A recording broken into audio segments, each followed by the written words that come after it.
So yeah, chatbot and tutor, we said this before, it focused on specific tasks.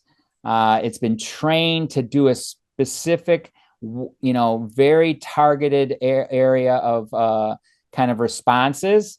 It can help students build inquiry because you could set it up to let them ask as many questions about that topic as they want, and it won't get tired of asking. You could scaffold the learning and say, okay, ask the students some questions and then slowly build their learning. And this is great for students who might feel a little bit intimidated asking questions in front of their peers, right? Or they might feel a little bit shy about a topic, but they're curious, right? And so they could go to these chatbots and tutors and ask questions and then build that confidence. And then when they're ready, then they can come to class and answer more frequently. I've also seen chatbots be set up to do Socratic seminars and discussions. And so you could set the Socratic seminar up a certain way as the educator. You could set it up to be certain people. It could be Martin Luther King Jr., John F. Kennedy, Rosa. You could set these famous people in the Socratic seminar and then put that student in the middle of that, and then they would talk, or they would chat and kind of write out their responses, and then the student can kind of participate in the discussion with them, learning the Socratic seminar process without being put on the spot to speak in class until they're ready. So a lot of very creative ways that educators around the state are using chatbots and tutors. So one of the new things out there is Magic School Student, and this Magic School Student, if your district were to purchase it, would allow students to kind of ask questions, and the teacher. One of the things that the students are always told is that the teacher will see every single prompt that the student puts in, and the teacher will see every response that the chatbot gives it. So it's not free reign that the student just gets to ask and do whatever they want. The teacher will monitor and be able to monitor everything that the student is engaging with the AI in. Anna, you came off mute earlier. Did you want to say something, or are you just maybe not?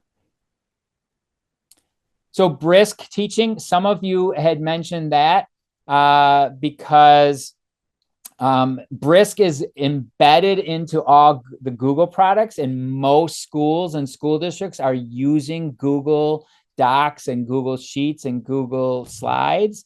That this makes a very seamless entry into it. And there's a new thing called Brisk Boost, and I can actually show it to you right now because I'm actually in a Google slide deck that Kathy created for us. And down here in this bottom right-hand corner, you'll see this little bee show up because I've added this extension onto my Chrome. And so it automatically shows up here. So anytime I click on this bee, my Brisk tools come up, and then you see this new one called Brisk Boost. And this is how you boost student activity. So when I click on that, look what it says. It says, how do you want to engage your students? Well, here's a tutor. Here's a way for you to create a tutor. Or do you want a hook for your students? Click on that, and you can give it a prompt, and it will give you a hook for a certain subject or topic. Or like someone said before, character chat. It could be a fictional character. It could be a novel you're reading in class, and you want to boost student activity and engage your students by creating a character chat. So you might pick a character from that novel and tell it to the students. They can ask that character questions about why they did a certain thing in the novel. And then I've even heard teachers say that the entire class then starts analyzing the AI's output and analyzing why they think the AI said the character would say that. And then that leads to a whole new set of discussion, right? It's not just whether or not the students believe something, but then the students are now analyzing the responses from AI of why the AI may have picked that as their response. So some really interesting things with character chats going on. I do have AI, school AI. I have a link here if you are bored later and you want to try. This is what will happen if you click this bit.ly sidekick AI. If you click on it, it's going to ask you a question, right? It's going to, well, actually it's logging me in. So, but if you, I can't, I'd have to show you in a different browser, but if you click this bit.ly, it will ask you some questions that I've set up, right? It'll act like a chatbot for you. And it will guide you along my inquiry session. I've set up the rules on how to talk to you, how to answer your questions, how to keep you stay on task. I've prompted the AI to kind of guide you along my inquiry session. So that is a little example for you to try out in School AI.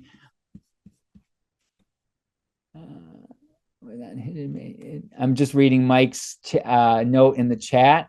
Thanks for sharing, Mike. I'd like to know the name of that book. I'm always looking for new books. A book about AI and its history in the last chapter. So I'm reading one that's called "The Promises and Perils of AI in Education" and talking about the ethics and equity-based conversation that goes along with using AI in schools. So that is by Ken Shelton and Dee Lanier. That's one of them I'm reading right now. Ludia is, I linked, this is another tool out there to kind of, it's a play on words, which UDL AI, they named her Ludia, and this really focuses on universal design for learning. And really what you're going to do is you're going to put in your students' strengths and some of the needs, and it's going to give you different strategies on how to engage, how to represent information, and how to allow your students multiple means of expression and action. And it's going to give you some tips on how to design your classroom activities based on your specific students. Oh, Brave New World. I love how AI will revolutionize education and why it's a good thing by Salman. Nice. Thank you for sharing, Amy. We got all this good stuff in this meeting.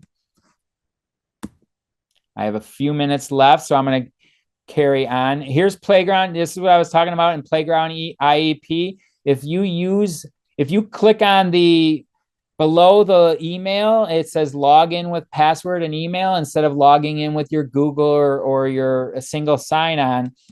If you put in demo@playgroundiep.com, you use this fake email and you use this password, it will give you access to this pro account to just kind of play around in Playground IEP. What I have found, and I think someone else mentioned this before, I'll get to your question in a second, Danielle.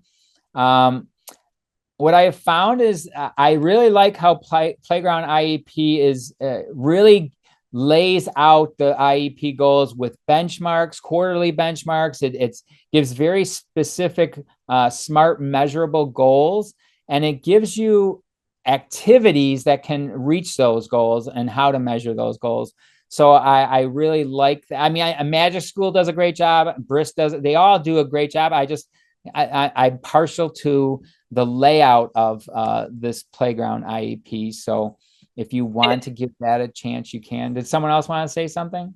I just want to say, yeah, I agree with that, Frank, on that. And again, you can select the standards in Wisconsin, and align it that way as well. But just also want to just give just a reminder that we never copy and paste for IEPs, right? Like these are really good suggestions, but we certainly want to always consider the individual and their disability related needs. So just as a reminder, it's not a copy paste, but just it definitely helps with idea generation. And just wanted to remind us of that. Yeah, that's a great point. And that goes back to that DPI guidance of that human lens, right? Always having that human analysis of it, looking it over and making sure you're personalizing it, right? Because you know the student, right? And you know they might give you, and what I've heard from most educators is that a lot of times it's very generic, right? And so it needs to be a little bit more detailed. It needs to be a little bit more personal to the student. Notebook LM. This is one that I'm seeing more and more educators use to give students another way to digest and take in some of the information. So it does a really great job of generating study guides. It creates timelines. So you could give it just about anything. You could give it a YouTube video. You could give it a PDF. You could copy and paste text in there. You could give it a website. You could give it this entire slide deck. I could have taken Kathy's slide deck here and I could have input it into Notebook LM, and then I could have had it generate a podcast, and it sounds pretty good. I mean, I did it with my specialized services yesterday, and that's the wrong one. Let me just pull that up real quickly for you. And it looks like this. And I'm going to go to, you get these cards, you get these note cards here.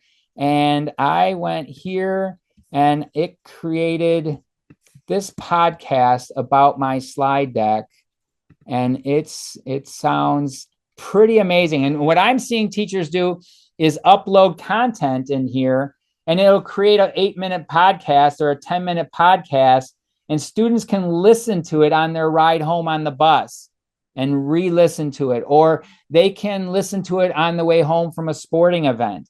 And I've heard teachers put an entire social studies unit into this and then break it up into sections and assign so many minutes per night, and the students can listen to it instead of reading. Maybe some of the content is maybe above their reading level, but they can listen to it, and it sounds pretty fluent. Here, I'll play a little snippet. Welcome back, everybody, to the deep dive.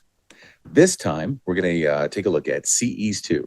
Okay. And although they mispronounce CESA 2. Provide specialized services and staffing to school districts all over. Yeah, it's such an interesting organization. There's so much that they do that people don't realize. It's, like you said, behind the curtain. It really is. And it's really important work that makes a big difference. It's just not always visible, So today we're going to try to bring that to light. Absolutely. And I think what's so cool about CEs 2 is that they're not just, filling in when there's like a missing teacher or like, oh, we need a therapist, They're really stepping in to support those kind of very specific needs, the ones that don't pop up all the time. Right. The low incidence needs. Exactly. The low incidence needs that like a single school district might not have the resources to handle all on their own. So that's just from uploading the website of specialized services where that CESA 2 kind of goes into districts and helps out with certain needs, either the deaf, hard of hearing school or the school for the blind and visually impaired. And it made this 20-minute podcast all about what they do. So that is gaining a lot of popularity with educators to try and create another way for students to access the information that they're covering in the classroom. And then that's about, I'm right on, I got a couple minutes left for questions. I do want to end with this though. I think AI, this is my ending quote. If educators are not using AI to free up their time to spend more time building relationships with their students or make your lessons more accessible, relevant, and engaging, then I think they're missing out on the true potential of AI to transform education.